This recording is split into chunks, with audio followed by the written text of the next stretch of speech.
여러분 안녕하십니까? 뉴스타트 1부 시작합니다. 추석 황금 연휴가 시작되면서 전국 기차역과 버스터미널, 항구에는 고향을 찾은 귀성객들이 몰렸습니다. 먼 거리를 이동했지만 오랜만에 고향을 찾은 귀성객들의 표정은 어느 때보다 밝았습니다. 김기수 기자입니다. 대전역으로 들어온 기차에서 귀성객들이 하나둘 내립니다. 저마다 큰 여행 가방에 다른 한 손에는 가족에게 나눠줄 선물이 들려 있습니다. 이곳 대전역에는 설레는 표정으로 고향을 방문하는 귀성객들의 발길이 이어지고 있습니다. 모처럼 아이와 함께 고향을 찾은 시민은 부모님을 뵐 생각에 발걸음이 가볍습니다. 친정집 방문하려고 왔고요. 오랜만에 대전 오니까 설레기도 하고 기분도 좋고 그렇네요. 안녕하세요. 이모랑 응. 할머니랑 보고 싶어요. 부산 종합버스터미널에도 버스를 타고 온 귀성객들이 몰렸습니다. 가족과 나눠 먹을 과일을 보따리에 싸들고 걸음을 옮깁니다.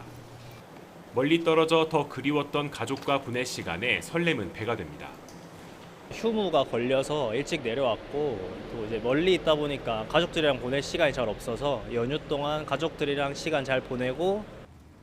전국에서 섬지역 귀성객이 가장 많은 전남에도 귀성 행렬이 이어졌습니다. 한쪽에는 가족과 함께 나눌 선물이 한가득 쌓여 있고 배에 오르는 귀성객들의 표정은 그 어느 때보다 밝습니다. 명절을 맞아 오랜만에 만나는 친척들과 함께할 날들이 더욱 소중하게 느껴집니다. 항상 설레죠, 마음이. 왜 그러냐면은 여태까지는 집에가 없어. 다 객지에서 생활하다가 이번에 지금 처음 조금 오래 있는 기간이. 그리고 항상 명절 때만 내려가니까. 긴 추석 연휴에 일찌감치 고향을 다시 찾은 귀성객들의 마음은 더없이 풍성합니다. YTN 김기수입니다. 추석 연휴 기간 이례적인 폭염이 예상되는 가운데 귀성길에는 산발적으로 비가 내리고 남해상에는 파도가 다소 높게 일 전망입니다. 기상청은 연휴 초반 중북부 등 일부 지방에 산발적으로 강한 소낙성비가 내릴 가능성이 있어 귀성길 불편이 우려된다며 주의를 당부했습니다. 산발적 비는 일요일까지 이어지겠고 추석 전날인 월요일부터는 점차 맑은 날씨를 되찾겠습니다. 다만 추석 연휴 기간 서울은 낮 최고 기온이 32도까지 치솟는 등 이례적 폭염이 기승을 부릴 전망입니다. 이번 추석 연휴에는 전국 대부분 지역에서 구름 사이로 한가위 보름달을 볼 수 있을 전망입니다. 기상청은 연휴 초반 귀성길에는 산발적으로 비가 내리겠지만 추석 당일에는 점차 맑은 날씨를 되찾아 전국에서 구름 사이로 보름달을 볼 수 있을 것으로 보인다고 밝혔습니다. 서울에서는 오후 6시 17분부터 밝은 달이 떠오르겠고 대전은 오후 6시 14분, 광주 오후 6시 15분, 대구에서는 6시 9분쯤 보름달을 볼 수 있을 전망입니다. 추석 연휴 기간 정부는 비상응급 대응 체계를 가동하고 하루 평균 8천여 곳의 당직 의료기관을 지정해 환자들을 맞습니다. 연휴 기간 의료기관을 이용할 때 평소보다 본인 부담 비용이 늘어나는데요. 특히 경증 환자가 응급실을 이용할 때 부담이 커집니다. 백종규 기자의 보도입니다. 정부는 추석 연휴 기간을 비상응급 대응 주간으로 정해 의료 공백 사태에 따른 응급실 명절 대란을 막겠다는 구상입니다. 응급 의료 체계를 강화하고 추석 연휴 문 여는 당직 의료기관을 확대하는 게 핵심입니다. 우선 지역 응급의료센터 가운데 15곳 정도를 거점 지역 응급의료센터로 지정해 응급 환자 대응에 나서고 경증, 비응급 환자를 위해서는 당직 의료기관 운영을 확대합니다. 설 연휴에는 하루 평균 3,600여 개의 당직 병의원이 문을 열었지만 이번 추석 연휴에는 그보다 2배 이상 많은 하루 평균 약 8,000개의 당직 병의원이 환자들을 맡기로 했습니다. 다만 연휴 첫날 문을 여는 의료기관이 2만여 곳 이상으로 가장 많고 추석 당일에는 크게 줄어듭니다. 연휴 기간 의료기관을 이용할 때 환자 본인 부담은 늘어납니다.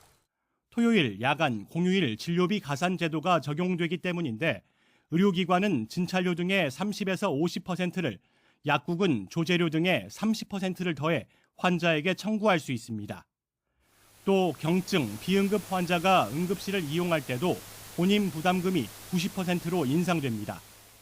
권역응급의료센터 방문 시 그동안 평균적으로 13만 원 정도를 부담했다면 22만 원으로 올라가고 지역응급의료센터 비용은 6만 원에서 10만 원 정도로 4만 원가량 더 내야 합니다. 이 때문에 경증 환자나 비응급 환자는 응급의료센터보다는 당직병원 이용이 나을 수 있습니다. 정부는 추석 연휴 문을 여는 의료기관의 건강보험 수가를 추가로 지원하는 방식으로 한시적 보상을 강화하지만 이에 따른 환자 부담은 기존 그대로 유지합니다. 추석 연휴 기간 아프다면 119나 129로 전화하거나 응급의료 포털, 응급의료 정보 제공 앱을 사용해 이용 가능한 의료기관을 확인한 뒤 주요 포털 지도에서 문을 연 의료기관을 검색해 방문하면 됩니다.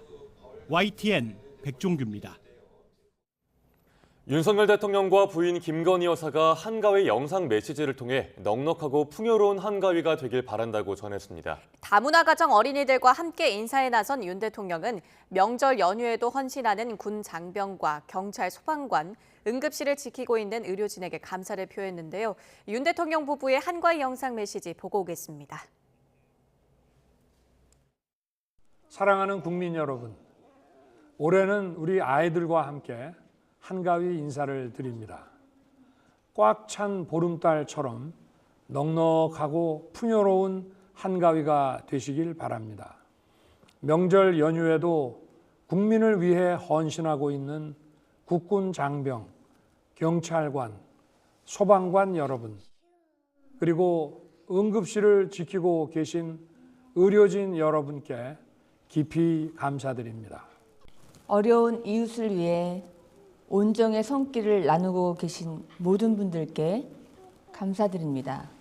국민 한 분 한 분의 삶을 더 따뜻하게 보듬기 위해 마음과 노력을 다하겠습니다. 국민 여러분께서 함께 뛰어주신 덕분에 밝고 희망찬 내일이 열리고 있습니다. 대한민국의 더 큰 도약과 풍요롭고 행복한 민생을 위해 더 열심히 일하겠습니다. 소중한 분들과 정을 나누는 행복한 한가위 되시기 바랍니다. 행복한 한가위 보내세요. 국민의힘 한동훈 대표와 추경호 원내대표 등 당 지도부는 추석 연휴를 하루 앞두고 서울역을 찾아 귀성객에게 인사를 전했습니다.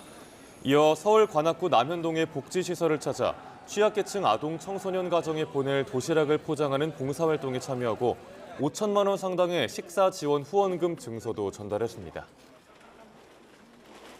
더불어민주당 이재명 대표를 비롯한 당 지도부는 어제 서울 용산역에서 귀성객들을 만났습니다. 이 대표는 귀성 인사를 마친 뒤 지금 상황이 매우 어렵고 여러 불편한 점도 많지만 가족과 오손도손 얘기를 나누며 즐거운 추석을 보내시기를 바란다고 말했습니다. 조국혁신당 조국 대표도 용산역에서 귀성 인사를 한 뒤 민생이 어렵고 정치 상황 역시 많은 분노와 실망을 불러일으키고 있지만 추석 연휴만큼은 다들 즐겁고 따뜻하게 보내셨으면 좋겠다고 밝혔습니다. 윤석열 대통령이 지난달 세 번째 기자회견에 이어 오는 11월쯤 또다시 국정브리핑과 회견을 겸한 소통의 자리를 만들 걸로 보입니다. 분기별로 기자회견을 열 계획으로 전해졌는데 소통의 의지만큼이나 내용도 중요하다는 지적이 나옵니다. 권난기 기자입니다. 윤석열 대통령은 국정브리핑과 기자회견을 분기별로 1년에 4번씩은 열겠다는 의지를 밝힌 것으로 전해집니다. 국민과 직접 소통하고 정책을 설명하는 기회를 자주 가지겠다는 건데 취임 후 4번째가 될 다음 기자회견은 오는 11월쯤이 될 거로 보입니다. 언론을 통해서 또 국민들께 설명하고 또 이해시켜드리고 11월은 윤 대통령의 임기 반환점으로 주요 국정과제를 점검할 때이자 김건희 여사 관련 의혹 검찰 수사도 마무리됐을 가능성이 큽니다. 국회에선 내년도 정부 예산안에 대한 본격 심사에 돌입하고 미국 대선으로 해리스 혹은 트럼프, 새로운 미 행정부가 탄생할 때입니다. 국정브리핑과 기자회견에 담길 내용이 적잖을 거란 기대가 벌써 나오는 이유입니다. 하지만 동시에 소통의 의지만큼 형식과 내용도 꼼꼼히 준비해야 한다는 지적이 나옵니다. 앞선 국정브리핑의 경우 전체 41분 가운데 윤석열 정부의 성과를 설명하는 데 절반 가까운 시간을 할애했습니다. 한국 경제 부음이 알려지지 않은 것이 오히려 놀라운 일이라고 했습니다. 대통령실에선 국민이 모르는 정책은 없는 것이나 마찬가지란 윤 대통령 말처럼 국민이 모르는 분야를 잘 설명한 거란 입장이지만 정치권에선 체감 민심과 거리가 멀다는 비판이 이어졌습니다. 강 건너 불구경하다가 동문서답하셨고 유체 이탈 화법으로 일관했습니다. 기자회견에서도 아쉬운 장면은 이어졌습니다. 의료개혁 관련 질문엔 다소 언짢은 듯한 반응이 나왔고 의료 현장을 한번 가 보시는 게 제일 좋을 것 같습니다. 한동훈 대표와의 관계 등 일부 예민한 정치 현안엔 답을 피했습니다. 한동훈 대표 그리고 당과의 소통. 당정 간에는 전혀 문제 없고요. 실제로 기자회견 이후 윤 대통령의 지지율은 한국갤럽 기준 한 주 만에 4%포인트가 떨어진 데 이어 20% 초반대를 이어갔고 반대로 부정평가는 상승했습니다. 국정 성과에 대한 지나친 강조나 감정을 드러낸 화법 등이 어렵게 마련한 소통과 국정 동력 확보의 기회를 퇴색해서는 안 된다는 지적이 나옵니다. YTN 권남기입니다. 취임 50일을 넘긴 국민의힘 한동훈 대표가 최근 의정 갈등 중재라는 넘기 힘든 허들을 정치적 승부수로 띄운 모습입니다. 추석 전 출범이라는 1차 목표에는 일단 제동이 걸린 상황인데 실제 성과를 내기까지 산적한 난제를 돌파할 수 있을지 관심이 쏠립니다. 박광열 기자가 보도합니다.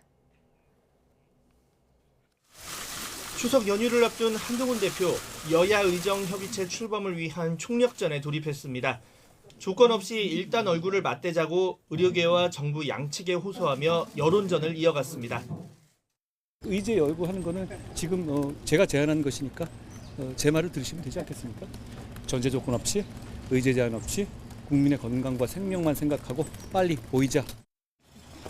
의정 갈등 장기화로 국민적 피로감이 높아진 가운데 거대 야당과 정부를 상대로 주목도를 높이면서 존재감 각인에 성공했다는 평가도 있습니다. 다만 목표로 했던 추석 전 출범 불발 속에 의료계와 정부 사이 꼬인 실타래를 푸는 건 난제로 꼽힙니다. 정부는 전공의 책임이 가장 크다는 등 강경한 태도를 고수하고 있고 그거는 가짜 뉴스입니다.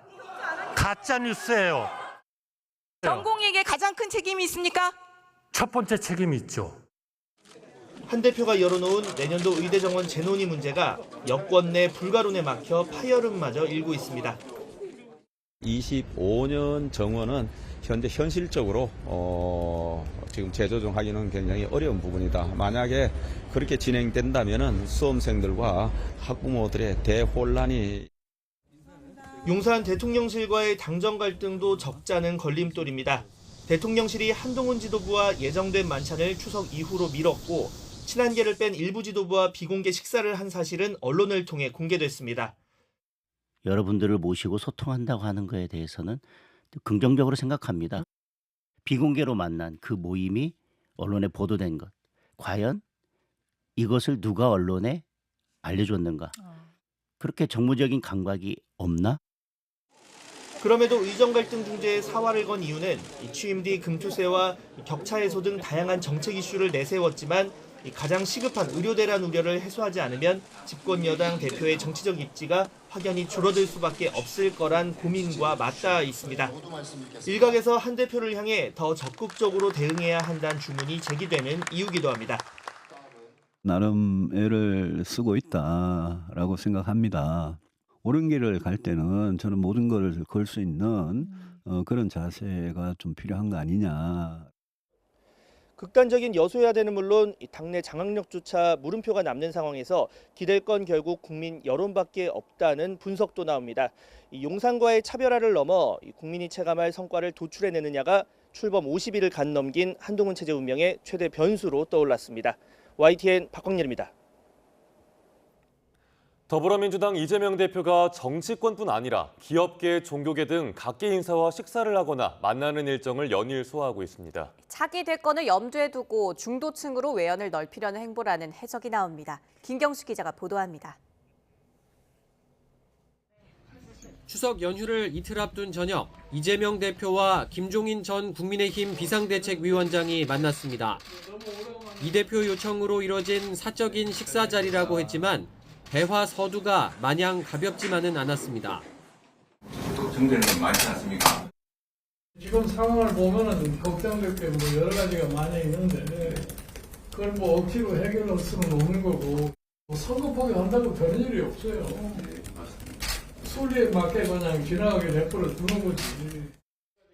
김 전 위원장은 지난달 응급실 뺑뺑이로 고충을 겪었던 사실을 공개하며 정부 대응을 비판한 적이 있는데 잘못하다가 넘어져가지고 넘어지셨죠. 이마가 깨졌어요. 새벽에 피투성이가 된 사람을 이제 이렇게 해가지고 가는데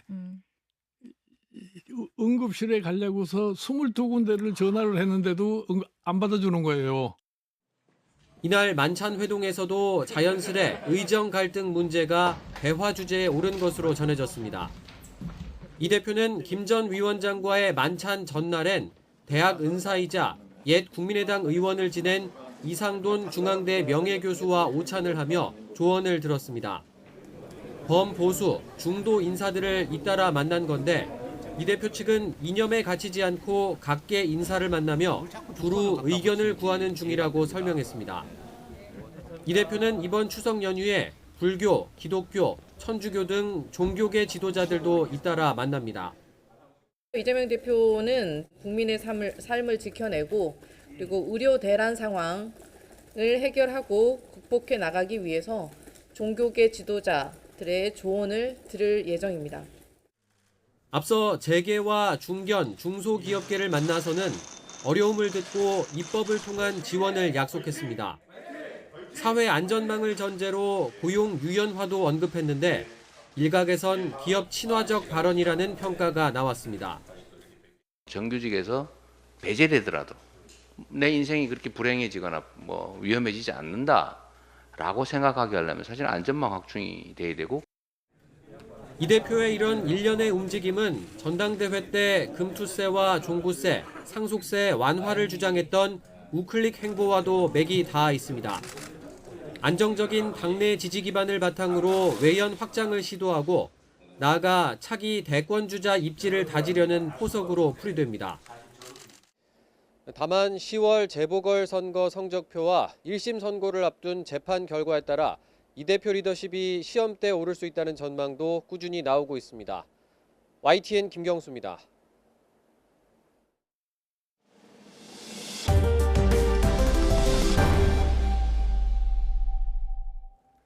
추석 연휴가 시작된 어제 서울 목동의 지하공동구 열수성관에 문제가 생겨 양천구와 구로구 일대 5만 8천여 세대 온수와 난방 공급이 끊겼습니다.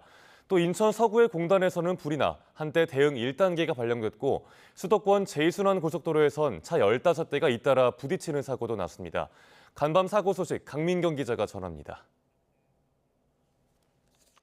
빗길 도로 한복판에서 새하얀 증기가 쉴 새 없이 뿜어져 나옵니다. 맨홀을 뚫고 나오는 뜨거운 열기에 소방대원들도 진땀을 흘립니다. 어제 오후 4시 10분쯤 서울 양천구의 지하 공동구 열수송관에서 누수로 추정되는 사고가 났습니다. 뜨거운 물이 파이프 밖으로 흘러나오며 목동과 신정동, 구로구와 고척동 일대의 5만 8천여 세대에 온수와 난방이 끊겼습니다. 양천구에서는 지난 1월에도 신전가압장 부근에서 누수가 발생해 주민들이 불편을 겪었는데 당시에는 노후된 배관 문제였던 걸로 파악됐습니다. 밤새 공동구에 찬 증기를 빼낸 서울에너지공사는 날이 밝는 대로 복구 작업을 진행한다는 방침입니다. 새빨간 불이 공장을 모두 태워 뼈대만 남았습니다. 열화상 카메라와 드론으로 본 현장 사진이 화재의 규모를 짐작하게 합니다. 어젯밤 9시 53분 공장이 모여있는 인천시 서구 오류동의 합성수지 재활용 공장에서 불이 났습니다. 소방은 화재 발생 19분 만에 소방서 인력 전체가 출동하는 대응 1단계를 발령하고 3시간 만인 새벽 1시쯤 큰 불을 잡았습니다. 다친 사람은 없지만 불이 근처 공장으로도 번진 걸로 파악돼 소방당국은 정확한 피해 규모를 조사할 계획입니다. 저녁 8시쯤에는 경기 화성시 수도권 제2순환고속도로 필봉산 터널 근처에서 트럭과 승용차 15대가 잇따라 부딪히는 사고가 났습니다. 40대 남성 1명이 다쳤는데 경찰은 정체 구간에서 트럭이 속도를 줄이지 못해 연쇄 추돌이 일어난 걸로 보고 있습니다. 저녁 8시 반쯤에는 서울 일부 지역에서 119 신고 접수 장애가 발생했다가 45분 만인 밤 9시 15분에 정상화됐습니다. 서울시 관계자는 서울종합방재센터 상황실 내부 시스템 오류 때문으로 추정된다고 설명했습니다. YTN 강민경입니다. 최근 5년간 추석 연휴 동안 발생한 교통사고를 분석한 결과 연휴 전날에 사고가 가장 많이 일어난 걸로 나타났습니다. 도로교통공단은 2019년부터 지난해까지 추석 연휴에 일어난 교통사고를 분석한 결과 연휴 전날 사고 건수가 가장 많았다고 밝혔습니다. 공단은 최근 5년간 연휴 전날 발생한 사고는 평균 797건이었는데 연휴 전체 평균인 429건보다 86% 많은 수치라고 설명했습니다. 시대가 바뀌었는데 법은 그대로란 말 많이들 들어보셨을 겁니다. 실제로 법은 느리긴 하지만 조금씩 새로운 시대상을 반영해 바뀌어나가고 있는데요. 최근 제사와 상속 등을 둘러싼 변화들을 김철희 기자가 톱어봤습니다. 학대와 폐륜을 일삼고도 가족이라는 이유만으로 유산을 상속받는 것이 과연 옳을까? 그간 우리 민법은 그렇다고 대답해왔지만 지난 4월 헌법재판소는 다른 결론을 내놨습니다. 심판대 위에 오른 건 고인 유언과 상관없이 가족들에게 상속분을 일정한 비율로 나눠주는 유류분 관련 조항. 헌재는 이 조항에 대해 부모를 제대로 모시지 않거나 자녀를 학대한 경우까지 인정하는 건 상식에 어긋난다며 헌법 불합치 결정을 내렸습니다. 국회에서 입법 형성권을 잘 이렇게 발의를 하셔서 종합적으로 이제 이 유류분 제도를 다시 정비하는 그런 계기가 되었으면 좋겠습니다. 지난달 국회는 부양 의무를 다하지 않은 경우 상속권 자체를 잃도록 하는 이른바 구하라법을 먼저 통과시켰습니다. 의무를 다한 가족에게만 상속 자격이 주어져야 한다는 시민들의 목소리가 법에 반영되고 있는 겁니다. 가족 제도에 있어서도 최근 전향적인 판결이 나왔습니다. 대법원 전원합의체가 사실혼 관계에 있는 동성 동반자도 건강보험 피부양자로 등록할 수 있다고 판단한 겁니다. 사법부가 처음으로 동성 커플의 법적 권리를 인정하면서 다양한 형태의 삶이 법 테두리 안에서 보호받을 길이 열렸다는 평가가 나왔습니다. 오늘 충분히 기뻐하고 기쁨의 눈물과 미소를 충분히 나누고 환호와 박수를 서로에게 충분히 건넸으면 좋겠습니다. 보수적이라는 제사와 관련해서도 사법부는 양성평등이라는 시대상을 반영해 새로운 기준을 제시했습니다. 지난해 5월 대법원 전원합의체는 제사 주재자를 정할 때 남성과 여성을 구분하지 말고 연장자에게 우선권을 주라는 판결을 내렸습니다. 이처럼 법은 때로는 한 걸음 뒤에서 또 때로는 한 걸음 앞에 서서 변화를 담으려 노력하고 있었습니다. YTN 김철입니다. 추석에 배 타고 고향 가시는 분들도 계시죠. 연휴를 맞아서 바다 낚시 가는 경우도 있고요. 이런 분들을 위해서 해경이 총출동해 명절 기간 안전한 바다 만들기에 나섰습니다. 윤웅성 기자가 보도합니다. 인천항을 출발해 45km 떨어진 옹진군 덕적도로 향하는 대형 여객선. 그 앞에서 해경의 200톤급 신형 경비함정 213정이 항로를 안내합니다.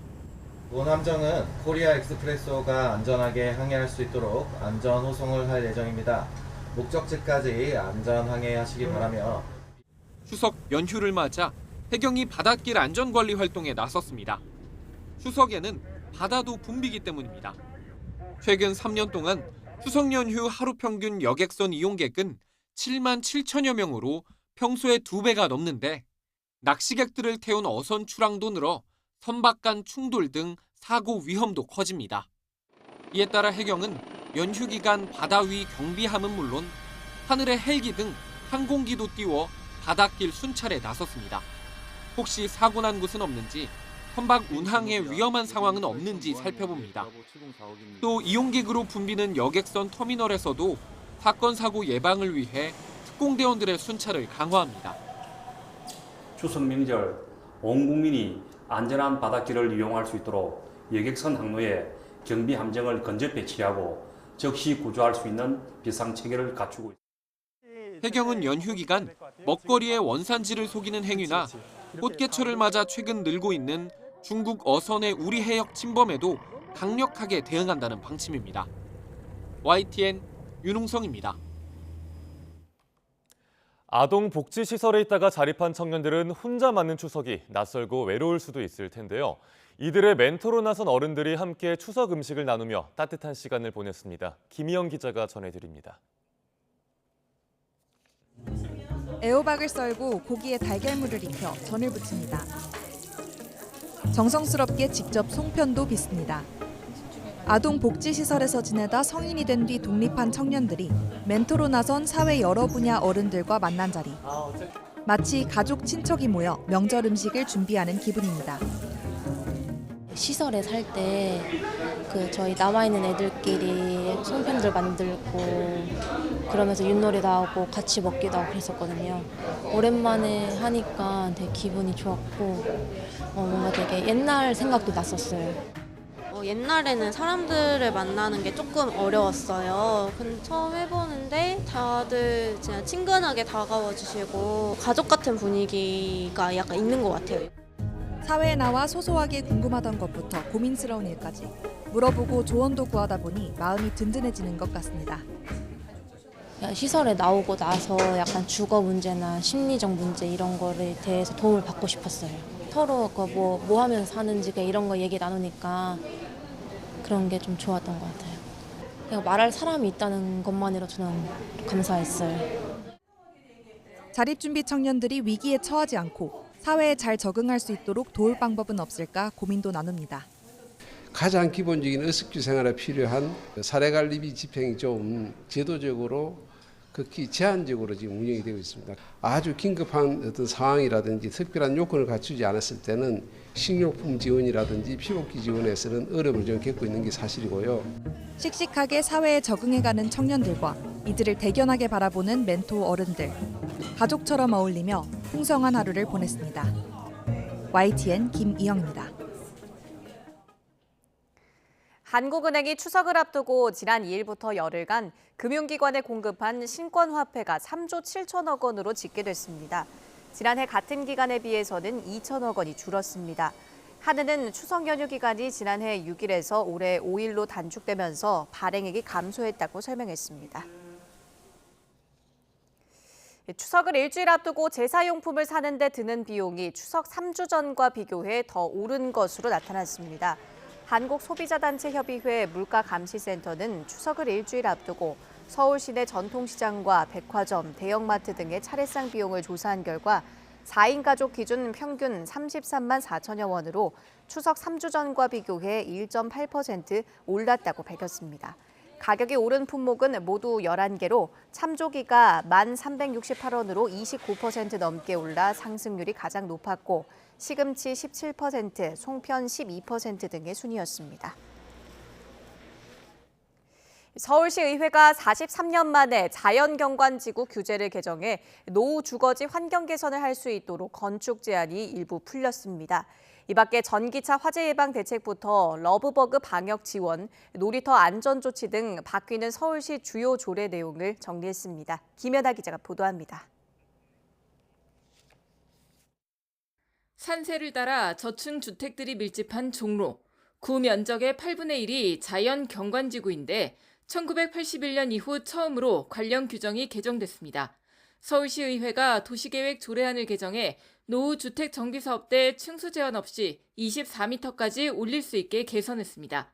오늘 조례 개정도 43년 만입니다. 소외된 가슴을 안고 지난 우리 시민들을 생각해서 과감하게 조례 개정을 통해서 참전 유공자와 국가보훈 대상자에게 정부와 별도로 서울시가 지급하는 참전 명예수당과 보훈 예우수당도 인상됩니다. 앞서 서울시는 오세훈 시장 취임 뒤 보훈수당을 전국 최고 수준으로 올렸는데 의회도 유공자 예우에 동참했습니다. 보행자 안전을 위한 방호 울타리 설치와 청소년 전동 킥보드 안전교육 강화, 전기차 화재 대응 매뉴얼 의무화 조례도 통과됐습니다. 반면 러브버그나 팅커벨 등 대발생 곤충 방제 지원 조례는 생태계 영향을 고려해 보류됐습니다. 이번 임시회에선 조희연 전 서울교육감의 직위를 유지해달라는 성명을 낸 교육장들의 직위 해제 촉구 결의안도 통과됐는데 민주당이 강하게 반발했습니다. 성명 참여에 대해 교육장들이 개인 자격으로 의견을 표명한 것을 두고 직위 해제라는 중징계를 촉구하는 것은 헌법상 국민의 기본권인 표현의 자유를 과도하게 침해하는 것이며 반면 국민의힘은 이들이 낸 성명서의 내용과 서명 모집 방식이 일반적인 탄원서와는 달랐다며 교육 공무원의 정치 중립 의무를 위반했다고 반박했습니다. YTN 김현아입니다. 냉탕과 온탕을 오가는 이복현 금융감독원장의 오락가락 행보가 은행권을 연일 뒤흔들고 있습니다. 대출 정책 혼선에 결국 이 원장은 사과했지만 금융당국 수장이 시장 혼선을 키웠다는 비판은 피할 수 없어 보입니다. 이형원 기자입니다. 올해 초만 해도 정부의 상생 금융 압박에 은행권은 대출 금리를 낮춰왔습니다. 분위기가 달라진 건 가계빚 증가세가 가팔라지면서부터입니다. 가계부채 증가세가 더 빨라질 수 있으므로 다시 한번 긴장감을 가지시고 관리할 필요가 있습니다. 특히 서울을 중심으로 주택 거래가 급증하자 금융당국 메시지가 급변했습니다. 이복현 금융감독원장은 지난 7월 성급한 금리 인하 기대와 주택가격 반등에 편승한 대출 확대가 가계부채 문제를 악화시키고 있다고 지적했습니다. 발언 여파는 컸습니다. 은행권은 경쟁적으로 대출 금리를 끌어올렸고 한 달 새 인상 횟수만 20여 차례에 달했습니다. 여론이 나빠지자 책임을 묻는 화살은 은행권을 향했습니다. 대출 금리 상승을 바라지 않았다며 개입을 더 세게 해야겠다고 으름장을 놨습니다. 대출의 가격을 올려서 조금 손쉽게 대출을 좀 조이려고 하는 것에 대해서는 조금 약간 경고성 발언을 한 것 같고요. 굉장히 좀 이례적이라고 볼 수 있고요. 미리미리 은행들이 포트폴리오를 관리했었어야 했다라는 얘기에 실마리가 있는 거죠. 은행권은 앞다투어 대출 만기를 축소했고 유주택자에게는 아예 대출문을 걸어 잠갔습니다. 전방위 규제에 시장 혼란은 커졌습니다. 그래서 자녀 결혼을 하니까 대출을 하니까 대출이 막히니까 막하죠, 없는 사람은. 규제하니까 대출이 좀 줄어든 거죠. 그러니까 이제 나의 계획이 틀어진 거지. 대출 절벽 아우성에 이 원장은 은행권과 교감이 없었다며 다시 한 발 물러났습니다. 실수요자까지 대출을 옥죄어서는 안 된다고 이번에는 제동을 걸고 나섰습니다. 들쭉날쭉한 그 상품 정책들이 막 나오고 있는 건데 사실 오히려 공감대가 없다는 쪽이 가깝고요. 국민들께 불편드린 거에 대해서는 비난이 맞다고 생각하고 이제 사과를 드립니다만. 여기에 맞춰 은행권이 실수요자 보호 대책을 마련하고 있지만 뒤늦은 수습에 이 원장은 결국 고개를 숙였습니다. 세밀하게 저희가 입장과 메시지를 내지 못한 부분, 그리고 그로 인해서 국민들이나 특히나 은행분들, 은행의 창구에서 진짜 업무를 하신 분들께 여러 가지 불편과 어려움을 드려서 이 자리를 빌어 송구하다는 말씀과 죄송하다는 말씀 다시 올리겠습니다. 이 원장의 오락가락 개입이 은행권에 혼란을 주면서 애꿎은 피해만 키우고 있다는 비판을 피할 수 없게 됐습니다. YTN 이영훈입니다. 국세청이 다국적 기업의 조사 방해 행위에 대해 이행 강제금 도입을 추진하기로 했습니다.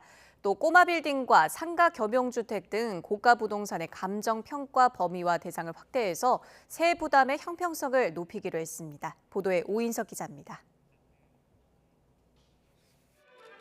국세행정의 방향을 논의하는 전국 세무관서정 회의는 조사 방해 행위 차단에 초점이 맞춰졌습니다.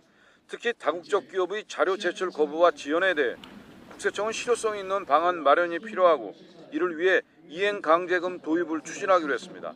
이행 강제금은 한 번만 부과할 수 있는 과태료와 달리 반복해서 제재가 가능합니다. 공정과세도 강화하기로 했습니다. 시가가 아닌 기준 시가로 과세되는 꼬마 빌딩에 대해 감정평가를 확대해 상속 증여세 과세의 형평성을 높이기로 했습니다. 또 시가 파악이 쉽지 않은 초고가 아파트와 상가 겸용주택 등도 감정평가 대상에 추가됩니다. 연말정산 때 공제 대상이 아닌 부양가족 자료에 대해 접근을 제한하는 등 시스템을 혁신해 과다, 중복 공제도 원천 차단하기로 했습니다. 이런 일들이야말로 국민 경제나 기업, 민생에 큰 부담을 주지 않으면서 과세 형평성을 제고하고 추가로 국가 재원 조달에 기여할 수 있는 앞으로 우리가 잘 해내야 될 일들입니다.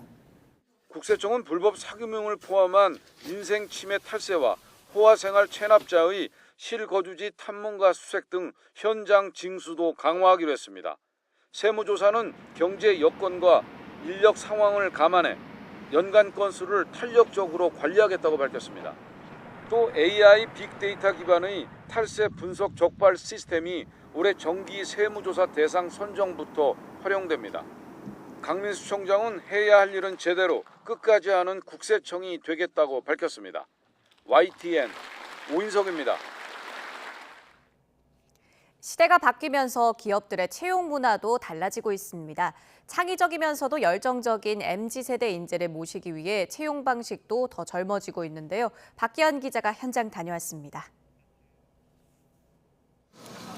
같은 조끼를 입은 청년들이 남산 곳곳을 누비며 스마트폰에 제시된 문제를 풀어갑니다. 코드네임 E시죠? 안에서 N이. 각자 맡은 역할을 통해 협동 과제를 수행하는 새로운 방식의 채용 설명입니다. 이번 행사는 긴장되는 채용 상담에 앞서 직접 회사의 가치와 인재상을 배우고 느낄 수 있도록 기획됐습니다. 무엇보다 재미를 추구하는 MZ세대의 눈높이에 기업들이 한 발 더 다가가는 모습입니다. 이런 경험은 처음이라서 굉장히 새롭고 또 기아의 어떤 비전에 대해서 좀 체험을 할 수 있는 시간이어서 좋았습니다. 네, 여기 와서 조금 더 좋아졌고 또 다양한 기획들을 하고 있는 회사구나라는 걸 알 수 있었습니다. 각 잡힌 새 정장에 넥타이라는 면접 상식도 이제는 깨졌습니다. 보수적으로 알려진 건설사에서도 정장 대신 청바지를 입고 면접을 보는 시대가 됐습니다. 찐으로 정장 금지를 선언했고요. 면티, 카라티, 맨투맨 청바지 등등 편한 옷이면 모두 오케이입니다. 채용 방식에도 변화가 일고 있습니다. 인공지능 면접관과 마주하는 일도 이제 더는 놀랍지 않습니다. AI 면접관이 직접 지원자의 성향을 분석하기도 합니다. 면접 후보자들 좀 더 객관적이고 공정하게 평가하려고 좀 저희가 도입을 했습니다. 그리고 AI가 후보자의 답변을 이제 빅데이터 기반으로 세세하게 분석을 해주고 그리고 회사 인재상하고 니즈에 맞게 인재를 뽑을 수 있게. 어려운 경기 속에서도 좋은 인재를 찾으려 변화를 꾀하는 기업들의 노력이 취업을 준비하는 청년들에게 더 큰 희망을 가져다 줄 수 있을지 주목됩니다. YTN 박견입니다. 미국 오하이오주 스프링필드시 시장은 스프링필드는 아름답고 반려동물은 안전한 곳이라며 이민자들이 개를 잡아먹는다는 트럼프 전 대통령 주장을 반박했습니다. 롭 루 스프링필드 시장은 뉴스네이션과 인터뷰에서 IT 이민자들이 반려동물을 잡아먹는다는 보고는 보지 못했고 사실이 아니라며 이같이 밝혔습니다.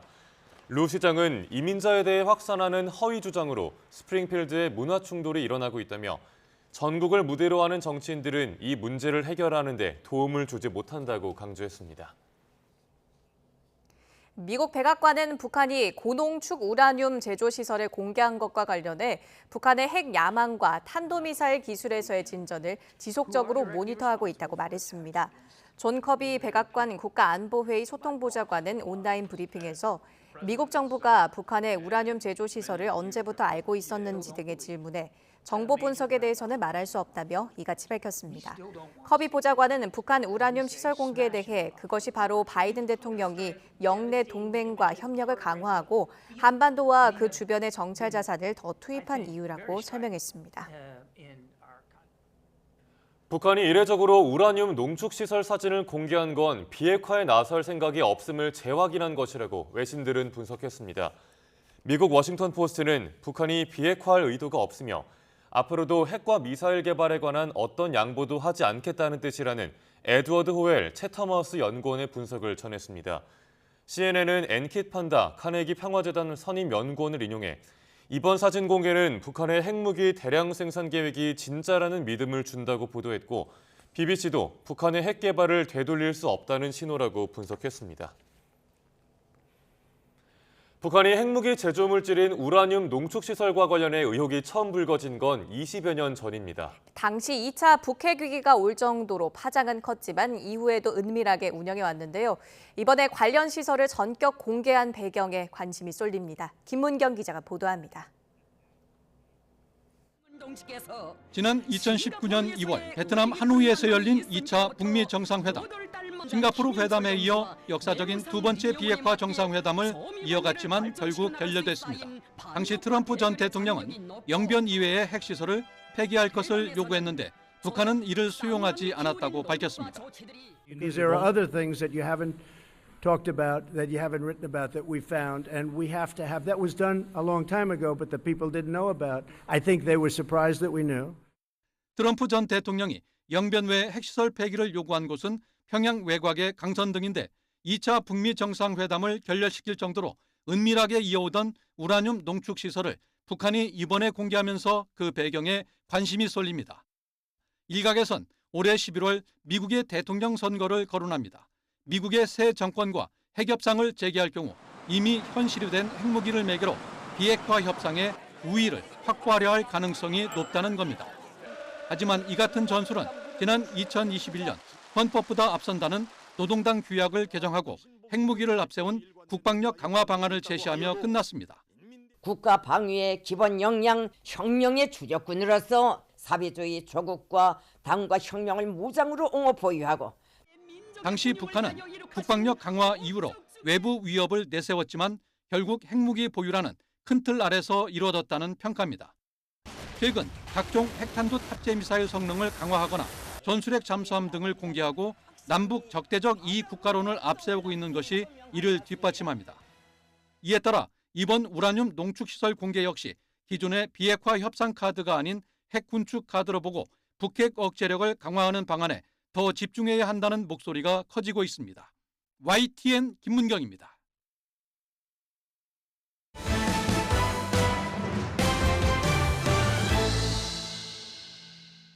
프로야구 한화의 류현진이 13년 만에 국내 무대 10승을 달성했습니다. 롯데와 경기에 선발 등판한 류현진은 6회까지 1실점으로 호투하고 시즌 10승째를 올렸습니다. 한화는 6회에 2대1로 경기를 뒤집고 7회 투아웃 이후 패자자의 투런포 등으로 대거 5점을 뽑아낸 데 힘입어 8대4로 승리하고 최근 5연패에서 탈출했습니다. 김판곤 감독이 이끄는 울산 HD가 강원을 홈에서 꺾고 K리그1 선두 자리를 탈환했습니다. 울산은 전반 14분에 터진 강윤구의 선제골과 후반 34분에 나온 아타루의 추가골로 강원을 2대0으로 이겼습니다. 국가대표팀에 차출됐던 울산 조현우 골키퍼가 풀타임을 소화하며 무실점으로 팀 승리를 이끌었고 강원은 국가대표 황문기와 양민혁이 출전했지만 공격 포인트는 올리지 못했습니다. 안세영 선수 폭로 이후 시작된 문화체육관광부 조사의 중간 결과 발표에 대해서 배드민턴협회가 공식적으로 반박했습니다. 배드민턴협회는 보도자료를 통해 먼저 명확한 근거 없이 한 개인을 횡령과 배임으로 모는 것은 명확한 명예훼손으로 반드시 법적 책임을 따질 거라고 밝혔습니다. 지난해 공무원과 경찰관이 물리적으로 충돌하는 초유의 사태를 빚었던 대구 퀴어 문화축제가 이번 달 말에 다시 열립니다. 주최 측은 법원 판단을 근거로 대구시의 집회를 방해하지 말라고 요구했는데 홍준표 시장은 이들의 도로 점용이 위법이라는 의사를 재차 밝혔습니다. 김구두 기자가 보도합니다. 대구시 공무원들이 경찰과 뒤엉켜 몸싸움을 벌입니다. 지난해 대구 동성로에서 열린 성소수자 축제, 퀴어 문화 축제 현장입니다. 홍준표 대구시장은 이들이 허가 없이 도로를 막고 축제를 열었다며 행정대 집행을 벌였습니다. 반면 조직위와 경찰은 적법한 집회라고 맞섰습니다. 사건은 법정으로 향했고 재판부는 조직위의 손을 들어줬습니다. 집회 장소를 점유하는 것 역시 집회의 자유로 보호받아야 한다며 대구시와 홍 시장이 700만 원을 배상하라고 판결했습니다. 조직위 측은 이런 판결을 근거로 올해도 같은 장소에서 축제를 열기로 했습니다. 그러면서 대구시가 집회 자유 보호에 협조해야 한다고 강조했습니다.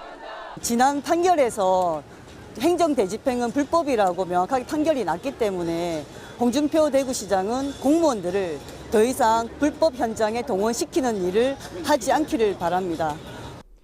하지만 대구시의 태도는 여전히 강경합니다. 재판부가 법리를 오인했다며 항소를 제기했고 대중교통 전용지구를 막고 열리는 퀴어 축제는 위법이라는 입장을 분명히 했습니다. 홍준표 시장 역시 집회 제한구역에서 도로를 막고 열리는 축제가 위법이라며 경찰과 협의해 재발을 막으라고 지시했습니다. 경찰은 우선 2개 차로 중 1개만 집회에 쓰라며 절충안을 담은 제안 통고를 했습니다. 하지만 주최 측은 이를 거부했고 대구시도 집회 장소를 바꾸라는 요구만 반복하는 상황입니다. 끝내 입장이 좁혀지지 못한다면 올해도 불미스러운 충돌이 벌어질 수 있다는 우려가 나옵니다. YTN 김근우입니다.